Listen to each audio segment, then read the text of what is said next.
I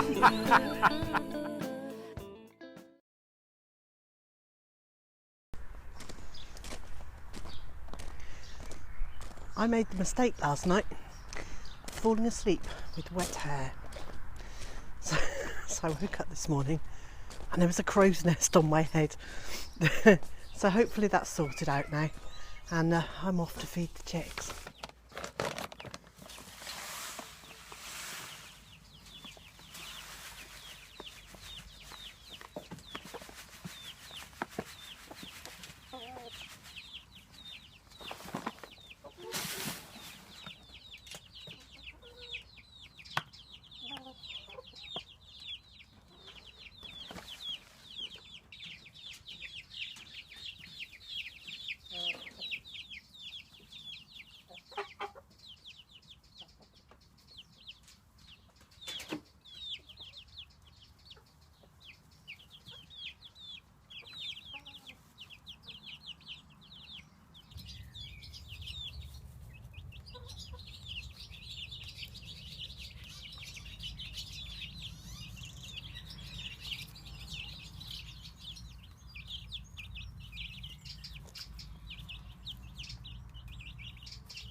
There are so many tasks I'd like to get done in the garden, and I can't do them all at once.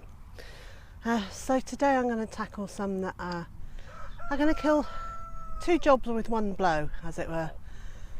So I'm going to put down a little bit more of the wood chippings on the pathways, because where the ducks have been dibbling, they've put their bills underneath the edges and they've lifted the plastic that's underneath the wood chippings, and so I have little plastic lines all over the pathways. So I'm going to cover those, and while I'm removing wood chippings from the front garden in the big heaps, that's tidying that up and it's tidying this up. So that's a win-win.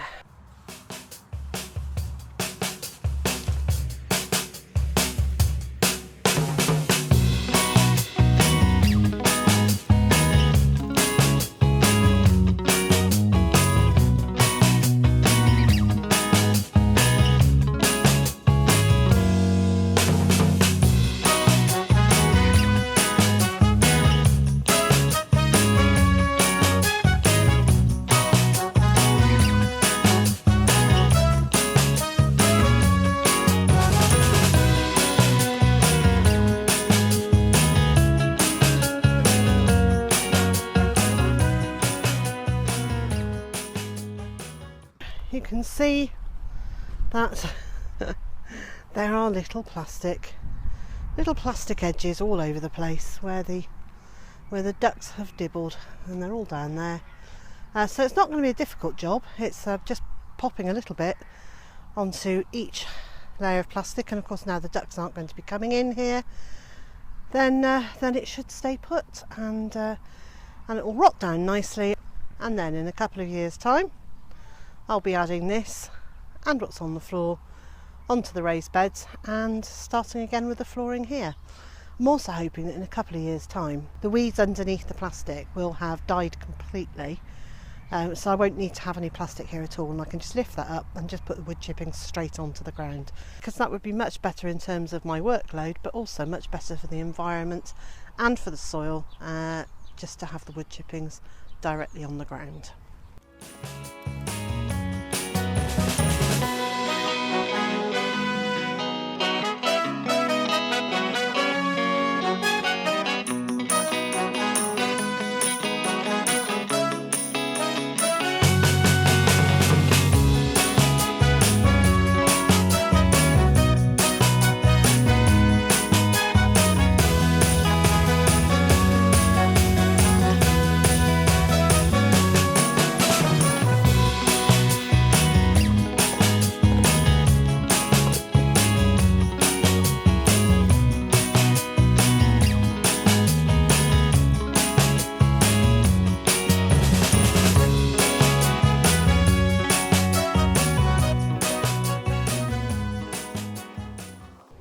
the veg garden, I've been up and down the beds picking out the seedling weeds, because much better to get the little ones while they're still little, and every time I come out I then spot some more that I've missed. Typical, isn't it? There's one. The other thing I've done is to pop in yet more canes. Now I haven't tied these ones at the top, and I haven't made a wigwam out of them or anything. They are just literally standing upright at the moment while I decide what I'm going to do with them. So there are 5 in the end of this bed and 5 in the end of that bed. And at the base of each cane I've planted some Greek Gigantes Runner Beans. Now these are huge. they're white runner beans, and the great thing about these is you don't have to pick them until the end. So what you do is you plant them, you let them grow up the canes, and you just leave them. You leave them until the end of the season, when the pods have gone hard and brittle, and then you harvest the beans that are inside the pods. And they're big and they're white and they're really tasty and they're perfect for soups and stews. And I will be drying most of mine, have them in a jar in the kitchen, and then I can just soak a few the day before that I want to use them. But I will also blanch some and put them in the freezer for those moments when I'm not well organised enough to know the day before that I'm going to need them, and I can just grab them out the freezer, bone them into the soup or stew straight away. Last year's parsnips that I've left to go to seed, I think there were 3 or 4 plants, are now in flower. You can see them behind me. They are actually taller than me, and they've got lovely little yellow flowers on them, and I can't wait for them to open fully, because this is what they look like at the moment, and that one looks more fully open. Perhaps that's as much as it gets, these little yellow tiny flowers, but they are beautiful. Obviously part of the parsley family, and all those other angelica and all those other lovely plants that do this umbrella of flowers. Really statuesque, really architectural.